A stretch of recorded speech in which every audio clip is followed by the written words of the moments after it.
చింటూ గురించి నీచంగా మాట్లాడుతున్న ప్రభావతికి నా కొడుకని నిజం బయట పెట్టిన రోహిణి. ఇంతకు ఏం జరిగింది? అసలు చింటూ గురించి ప్రభావతి నీచంగా మాట్లాడడం ఏంటి? మరి రోహిణి నిజాన్ని బయట పెట్టేసిందా? ఇదంతా కూడా వీడియోలో చూసి తెలుసుకునేద్దాం. గుండె నిండా గుడిగంటలు అప్కమింగ్ ఎపిసోడ్స్లో ఏం జరగబోతుందో ముందుగా తెలుసుకోవాలి అనుకుంటే వీడియోని లైక్ చేసి ఛానల్ని సబ్స్క్రైబ్ చేసుకోండి.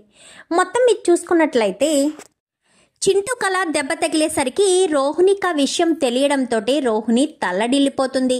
ఎందుకంటే ఎంతైనా ఎంత కాదనుకున్నా కొడుకు కదా. కొడుకు కళ జరిగిందనగానే రోహిణి హడావిడిగా ఏదో కెటిల్స్ ఫ్రీగా ఇవ్వాలి అని చెప్పి హాస్పిటల్కి వచ్చి మేనేజర్తో మాట్లాడి కెటిల్స్ని ప్రతి వార్డులో ఒక్కొక్కటి పెట్టి వెళ్తూ ఉంటుంది. ఇంకా అలాగే చిల్డ్రన్స్ వార్డులో ఉన్న చింటూ దగ్గరికి కూడా వస్తుంది. అంతకుముందే బాలు మీనా కనబడడం, ఇలా కెటిల్స్ ఫ్రీగా ఇవ్వడం కోసం వచ్చాను అని చెప్పడం, ఎక్కడికి ఎందుకు వచ్చావు అనగాని చింటూ గురించి వచ్చాననేసరికి ఎంతో ఆతృతగా అడగడం, అదంతా కూడా బాలుకి సస్పియస్గానే అనిపిస్తూ ఉంటుంది.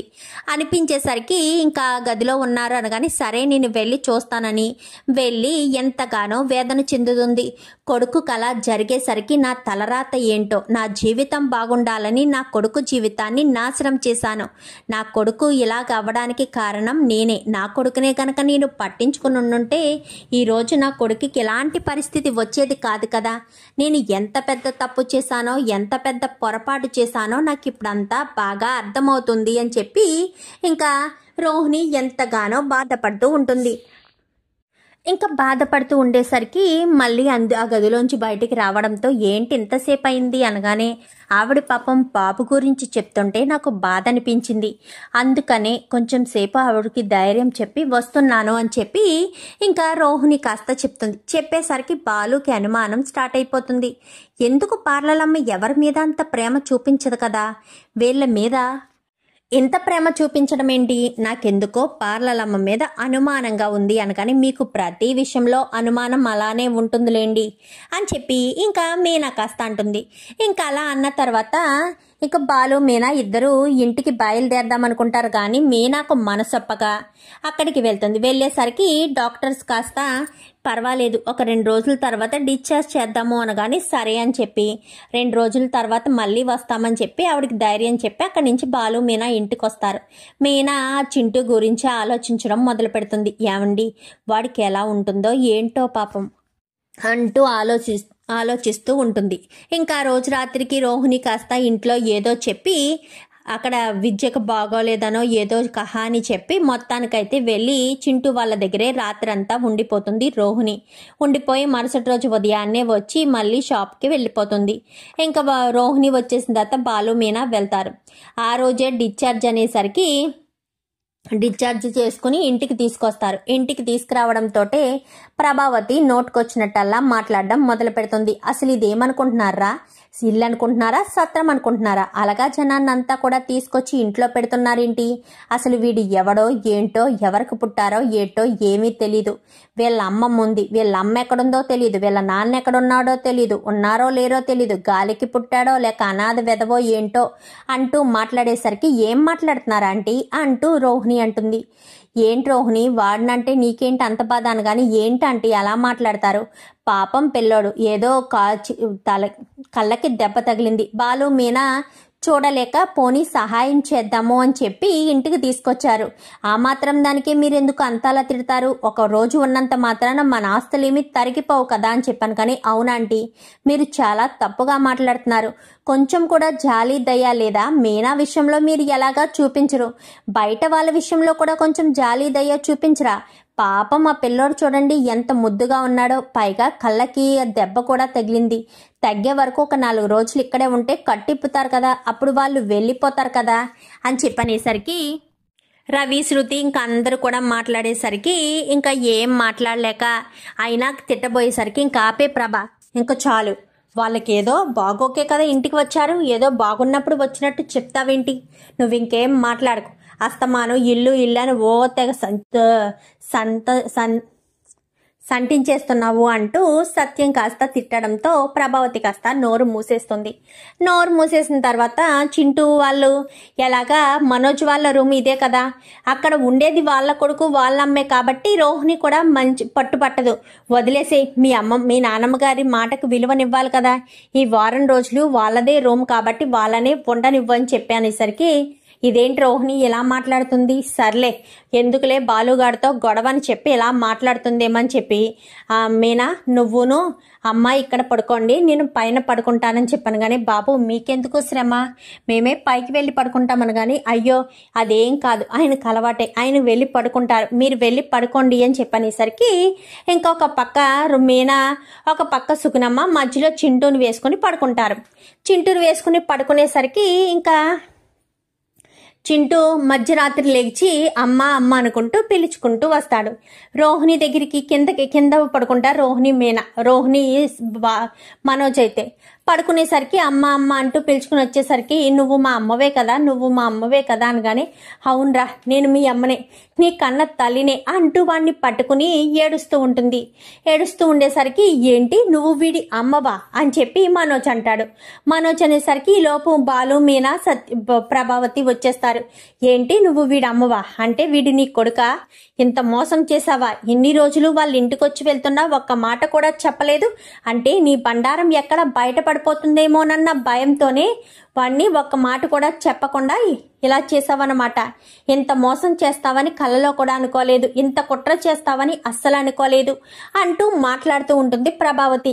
మాట్లాడుతూ ఉండేసరికి నువ్వు ఒక్క క్షణం కూడా ఇంట్లో ఉండడానికి వీల్లేదు, ఇప్పుడే మీ అమ్మని నీ కొడుకుని తీసుకుని ఇంట్లోంచి వెళ్ళిపో అని చెప్పి రోహిణిని కాస్త బయటకు గెంటేస్తుంది. బయటకు గెంటేసిందంతా కూడా రోహిణి కలగంటుంది. అమ్మ బాబో ఇలా జరిగితే ఇంకేమైనా ఉందా, రేపన్నా రోజున నా గురించి నిజం బయటపడితే అప్పుడు నా ప్రాబ్లం ఇదే కదా అని చెప్పి గబగబా లేచి పైకి వెళ్ళి చూసేసరికి ఒక పక్క మీనా ఒక పక్క సుగుణమ్మ ఉంటుంది. మీనా వాడి పొట్ట మీద చేయి వేసి జో కొడుతూ పడుకుంటూ ఉంటుంది. ఉండేసరికి మీనాకు నా కొడుకంటే ఎంత ఇష్టమో, మీనా ఎవరినైనా ఇంతే బాగా చూస్తుంది అని చెప్పి అనుకుని కిందకు వచ్చేస్తుంది. కిందకు వచ్చేసిన తర్వాత వెంటనే తనకి ఏ బాధ వచ్చినా ఎవరికి చెప్పుకోవడానికి విద్య దగ్గరికి వెళ్తుంది కదా, విద్య దగ్గరికి వెళ్ళి జరిగిన విషయం అంతా చెప్తుంది.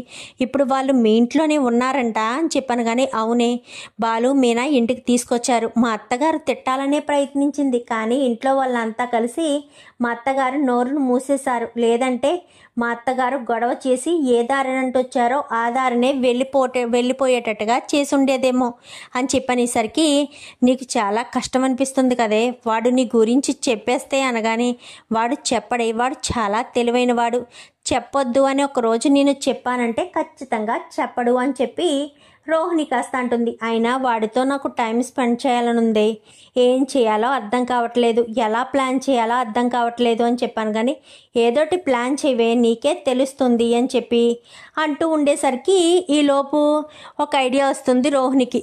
రేపు ఉదయాన్నే నువ్వు మీనాకి ఫోన్ చేసి నాకు ఒక ఈవెంట్ ఉంది అర్జెంటుగా అక్కడ ఒక చెయ్యాలి, నాకు పూలు మాల కట్టడం నేర్పించమని మీనాని అడుగు అని చెప్పాను. కానీ నాకెందుకు నేర్పిస్తుంది అనగానే ఖచ్చితంగా నేర్పిస్తుంది, మీనా కూడా మనుషుల్ని కలుపుకుపోవాలనే కోరుకుంటుంది, ఖచ్చితంగా నేర్పిస్తుంది అని చెప్పనేసరికి సర్లే అని చెప్పి ఇంకా మరుసటి రోజు ఉదయాన్నే ప్లాన్ చేసుకున్నట్టుగానే ఫోన్ చేసావా అనగానే చేస్తాను ఇప్పుడు అనేసరికి ఇంకా ప్లాన్ చేసుకునేసరికి ఇంకా గబగబా ఒక 10,000 రూపాయలు తీసి ఆంటీ అంకుల్ అని చెప్పాను. కానీ ఏంటమ్మా డబ్బులు ఇచ్చేసి పలానా చోట షాపింగ్ చేసుకురండి ఆంటీ, అక్కడ ఆఫర్స్ ఉన్నాయంట. మామయ్య గారు మీరు ఎప్పుడు షాపింగ్కి వెళ్ళలేదు కదా, వెళ్ళండి సరదాగా అని చెప్పనేసరికి ఇంకా వాళ్ళిద్దరూ వెళ్ళిపోతారు. ఇంకా రవి శృతి ఎప్పుడు బయట వర్క్ కోసం వెళ్ళిపోతారు కదా, వాళ్ళు వెళ్ళిపోతాడు. మనోజు స్టోర్కి వెళ్ళిపోతాడు. నాకు కొంచెం నీరసంగా ఉంది, నేను వస్తాను నువ్వు వెళ్ళు అని చెప్పి మనోజ్ని పంపించేస్తుంది. ఇంకా బాలు ట్రిప్కి వెళ్ళిపోతాడు. మీనా ఉంది కదా, మీనా వంట చేస్తూ ఉంటుంది. ఏంటి మీనా ఈవేళ డెలివరీస్ ఏమీ లేవా అని చెప్పనేసరికి లేవు అంటూ మాట్లాడుతుండగానే ఈలోపు పైకి వెళ్ళి విద్యకు చెప్పింది కదా ఆల్రెడీ, విద్య ఫోన్ చేస్తుంది. ఫోన్ చేసి మీనా నాకు ఇలాగా అని చెప్పాను. కానీ సరేనని కరెక్ట్గా మీనా బయలుదేరదాం అనుకునేసరికి బాలు వస్తాడు. బాలు రావడంతో బాలు ఎక్కడికి వెళ్తున్నాం మీనా అని చెప్పాను. కానీ రోహిణి ఫ్రెండ్ విద్య ఉంది కదా, తను పూలమాల కట్టడం కావాలంట, ఏదో ఈవెంట్లో తనకు అర్జెంటుగా వర్క్ కావాలి అని అడిగింది, అందుకే నేర్పించడానికి వెళ్తున్నాను అని చెప్పాను. కానీ అవునా, సరే ఎవరెవరు ఉన్నారు ఇంట్లో అనగానే ఎవరూ లేరు, వాళ్ళు మాత్రమే ఉన్నారు, రోహిణికి హెల్త్ బాగోలేదంట, ఉంది అని చెప్పనేసరికి సరే అని ఇంకా నాకు ట్రిప్ వచ్చిందని నేను వెళ్తానని బాలు వెళ్ళిపోతాడు. మీనా అందరూ వెళ్ళిపోతారు. ఇంకా రోహిణి అయితే కొడుకు దగ్గరికి వెళ్ళి కొడుకుతో ఎక్కువ టైం స్పెండ్ చేయడం, వాడిని ఎత్తుకోవడం, ఆడుకోవడం, వాడికి ఊసులు చెప్పడం, ఒళ్ళో పడుకోబట్టి జోకొట్టడం, ఇంకిలా వాడితో చాలా సరదాగా ఉంటుంది. రోహిణి ఉండేసరికి చాలా సంతోషపడిపోతుంది. అత్త ఆకలేస్తుంది అత్త అని చెప్పనేసరికి ఇప్పుడే తీసుకొస్తాను నాన్న భోజనం అని చెప్పి గబగబా కిందకి వచ్చి కింద హాల్లోనే కూర్చుని తినిపిస్తాననగానే ఇంకా కిందే కూర్చుని అటు ఇటు తిరుగుతూ ఉంటాడు. తిరుగుతూ పడిపోతావరా, కళ్ళకి కట్టుంది కదా అని చెప్పాను. కానీ కనిపిస్తుంది అత్త అనుకుంటూ తిరుగుతుండగానే వెంటనే ఇంకా భోజనం తినిపిస్తూ ఉంటుంది. బాలు వస్తాడు. బాలు రావడంతో ఒక్కసారిగా షాక్ అయిపోతాడు. ఏంటి పార్లలమ్మా, నువ్వు చింటూకి భోజనం తినిపిస్తున్నావేంటి అని చెప్పాను. కానీ ఇంట్లో ఎవరూ లేరు బాలు, నాకేమో బాగోలేదని ఇంట్లో ఉండిపోయాను, వీళ్ళని ఎవరు చూసుకుంటారు, మీరు ఇంట్లోకి నమ్మకంతో తీసుకొచ్చారు కదా, పైగా వీడు ఆకలేస్తుంది అన్నాడు, అందుకోసమని నేనే తినిపిస్తున్నాను అని చెప్పనేసరికి ఈలోపు మీనా వస్తుంది. నువ్వు తినిపిస్తున్నావా అని చెప్పాను. కానీ అవును మీనా, తప్ప అని చెప్పనేసరికి తప్పేముంది, మంచిదే కదా, రేపన్న రోజున నీకు పిల్లలు పుడితే ప్రాక్టీస్ కూడా అవుతుంది అని చెప్పి శృతి చెప్తుంది. అందరూ వస్తారు. రోహిణి చేసిన పనికి అందరూ మెచ్చుకుంటారు. ప్రభావతి సత్యం ఇద్దరు వస్తారు. ఇద్దరు వచ్చినా కానీ వాళ్ళు సత్యం మెచ్చుకుంటాడు. ప్రభావతి అయితే ఎప్పుడూ గసురుకోవడమే కదా, గసురుకుంటుంది. ఇంకా రోజు అలా గడుస్తుంది. గడిచిన తర్వాత మరుసటి రోజు కూడా అలాగే అందరూ వెళ్ళడం, రోహిణి ఇంటికి రావడం అలా జరుగుతూ ఎంతో సంతోషంగా గడుపుతూ ఉంటారు. గడుపుతూ ఉండేసరికి ఇంకా అప్పటికి 4 రోజులు అయిపోతుంది. కట్టు విప్పకపోవడంతో ఇంకా ఇంట్లో ప్రభావతి ఉంటుంది. రోహిణి కూడా వాడు ఉన్నంతసేపు నేను ఇంట్లోనే ఉండాలి, వాడితో కొంచెం సేపు కాకపోయినా కొంచెం సేపు అయినా టైం స్పెండ్ చేయాలి, అలా టైం స్పెండ్ చేస్తే నాకు చాలా హ్యాపీగా ఉంటుంది అని చెప్పి ఇంకా రోహిణి ఇంటి దగ్గర ఉంటుంది. ఇంకా చింటూ పైనుంచి తడుముకుంటూ కిందకు వస్తుంది. సుగుణమ్మేమో పైన పడుకొని ఉంటుంది. కిందకు వచ్చి ఎప్పుడు ప్రభావతి కూర్చుని ఉంటుంది కదా ఇటు సైడు, ఆ చైర్లో కూర్చుని ఉంటుంది. చైర్లో కూర్చుని ఉండడంతో వెంటనే వెళ్ళి అదే చైర్లో కూర్చుని ఉన్నది కాస్త వెళ్ళి వాటర్ తాగుదామని చెప్పి వాటర్ తాగడానికి వెళ్తుంది వంటగది వైపు వాటర్ తాగడానికి వెళ్ళి తిరిగి వచ్చేసరికి వాడు కాస్త వచ్చి కూర్చుంటాడు. ఏంట్రా నేను కూర్చునే కుర్చీలో కూర్చున్నావు అని చెప్పాను. కానీ చూడలేదండి అని చెప్పనేసరికి చూడకపోవడం ఏంటి, అది నేను కుర్చీ అని చెప్పనేసరికి అది చూడలేదు అని చెప్తున్నాడు కదా, దానికి ఎందుకు అంతలా రాద్ధాంతం చేస్తావు అని చెప్పి రవి అంటాడు.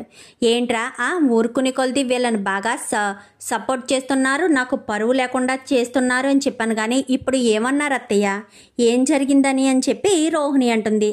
ఏంటి కాదు అని చెప్పాను. కానీ మరి ఏమైంది అనగానే వీడెవడో తెలీదు, అలాగా జనాన్నంతా తీసుకొచ్చి ఈ బాలు మీనా నెత్తి మీద పెడతారు.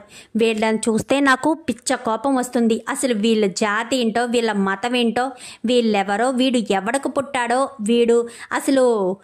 వీడి తల్లి ఏమైందో, వీడి తల్లి సక్రమంగానే కన్నదా అసలు అంటూ ప్రభావతి మాట్లాడేసరికి ఏం మాట్లాడుతున్నావా ప్రభా, నువ్వు మాట్లాడే దాంట్లో అర్థం ఉందా, ఏం మాట్లాడుతున్నారో అర్థమవుతుందా అత్తయ్య అని చెప్పాను. కానీ నేనేమన్నాను, వాడేదో నీకు తెలిసినట్టు నీ రిలేటివ్ అన్నట్టు మాట్లాడతావా అనగానే ఎవరైతే ఏముంది ప్రభా, నోటుకొచ్చినట్టు అలా మాట్లాడతావేంటి, వాళ్ళు వచ్చి నీ ఇంట్లో ఉంటున్నారు కదా అని వాళ్ళని లోకు చేసి మాట్లాడతావా ఏంటి అని చెప్పాను. కానీ లోకు చేసి మాట్లాడడం కాదు, అసలు వాళ్ళు ఎందుకు అనాలి, నేనన్న దాంట్లో తప్పులేదు కదా, వాళ్ళమ్మ ఉంది అంటారు, ఎక్కడా లేదు, ఇప్పటికొచ్చి ఒక్కసారి కూడా కనిపించలేదు, మరి ఎందుకు ఇప్పుడు వాళ్ళమ్మ గురించి మాట్లాడడం, వాళ్ళమ్మ ఎప్పుడూ కనిపించిందా, ఎప్పుడూ కనబడలేనప్పుడు ఎందుకు అని చెప్పనేసరికి ఇంకా ఏం మాట్లాడాలో అర్థం కాక సైలెంట్గానే ఉండిపోతుంది ప్రభావతి అయితే.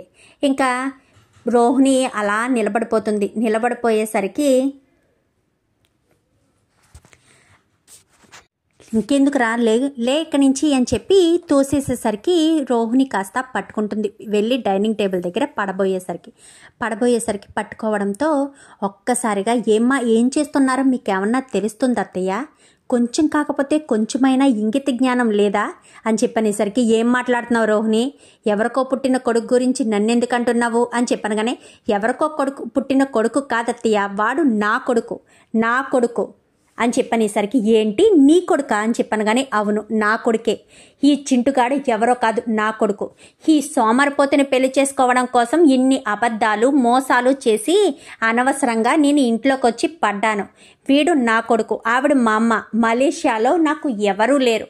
మీరంతా అన్నట్టుగా మలేషియా అని గొప్ప చెప్తున్నారు కదా, మలేషియాలో నాకు ఎవ్వరూ లేరు అని చెప్పి మాట్లాడేసరికి ఒక్కసారిగా ఇంకా ప్రభావతి అందరూ కూడా షాక్ అయిపోతారు. షాక్ అయిపోయేసరికి ఏం మాట్లాడుతున్నావు అని చెప్పాను. కానీ నిజం మాట్లాడుతున్నాను. ఇన్ని రోజులు వీళ్ళు ఎవరో తెలియనట్టు ఉన్నాను కదా, తెలియనట్టు లేను.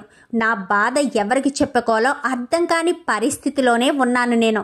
వీడు నా కొడుకును మీరు ఎవరికి పుట్టాడో దేనికి పుట్టాడో సక్రమంగానే పుట్టాడా అంటూ నోటుకొచ్చినట్టల్లా మాట్లాడుతూ ఉంటే చూసి తట్టుకోగలను అనుకుంటున్నారా?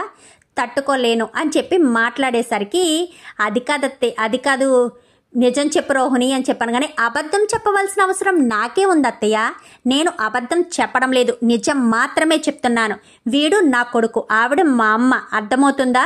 నా కొడుకును మీరు తక్కువ చేసి మాట్లాడితే మాత్రం అస్సలు ఊరుకోను. వాడు నేను పెళ్లి చేసుకున్నాను, నాకు ఆల్రెడీ పెళ్లి జరిగింది. 10 సంవత్సరాల క్రితమే పెళ్లి జరిగింది.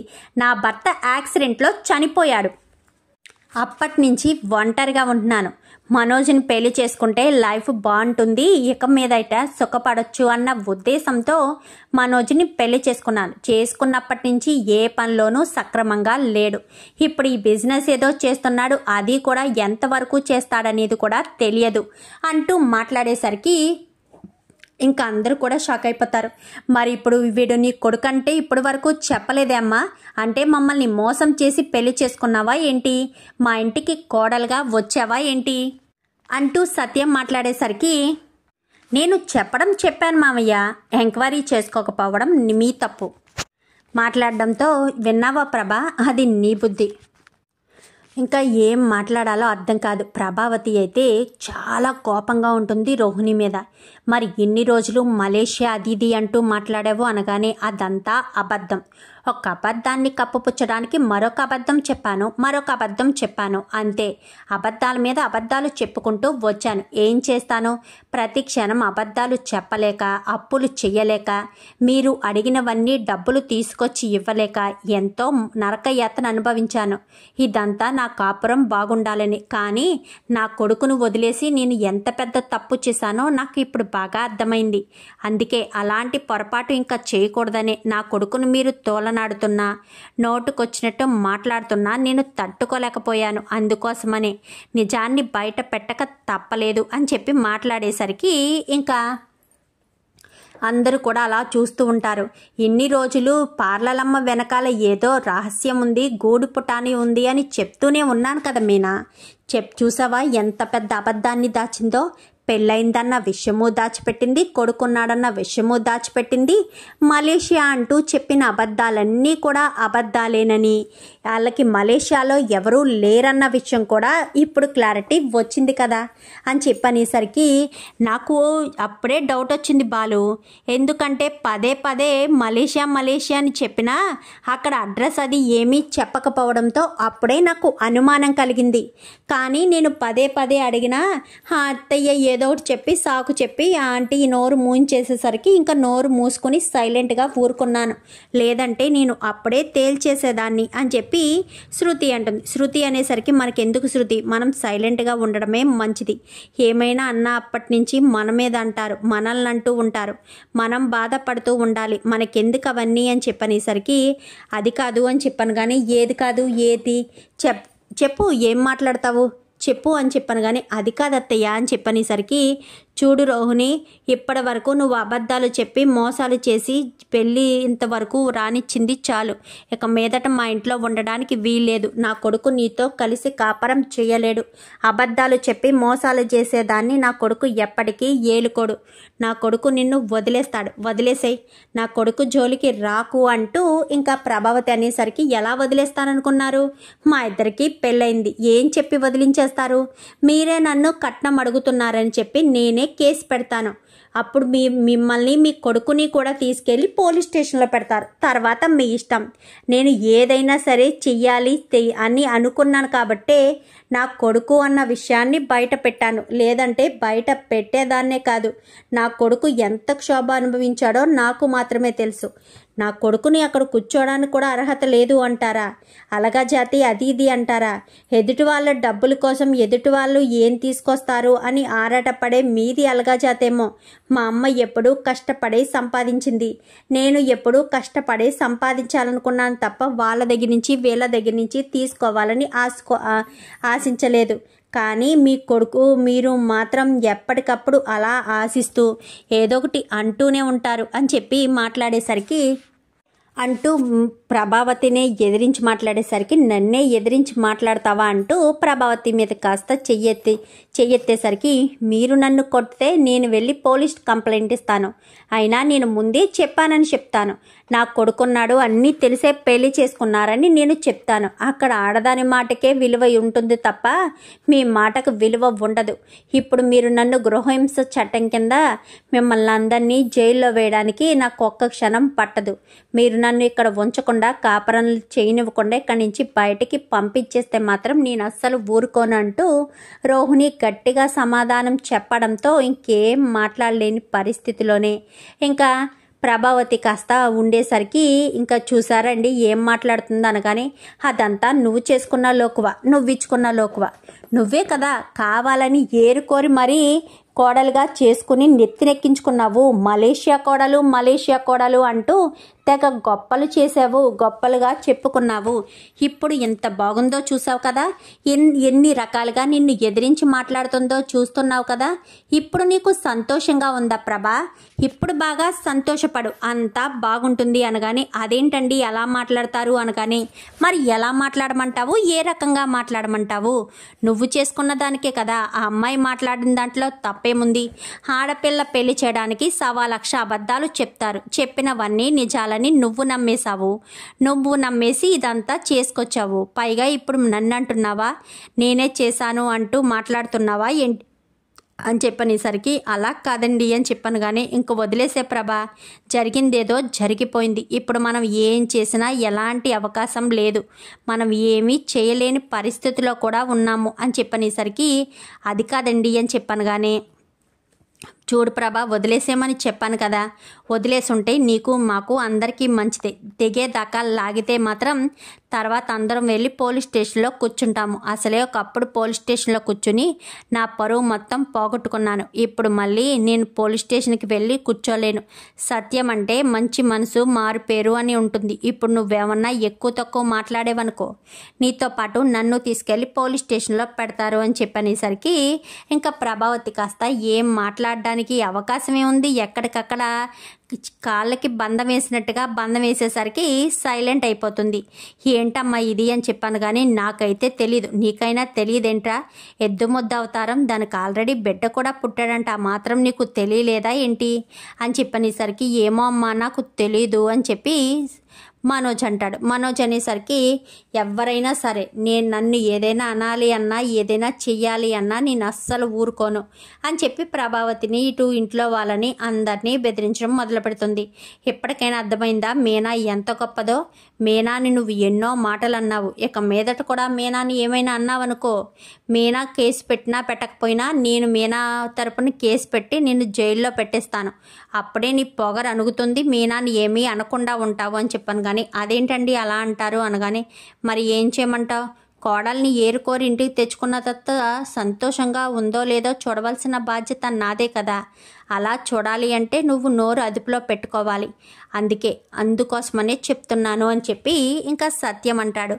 ఇంకా అందరూ కూడా పార్లలమ్మ ఎలా మాట్లాడిందో చూసావా మీనా?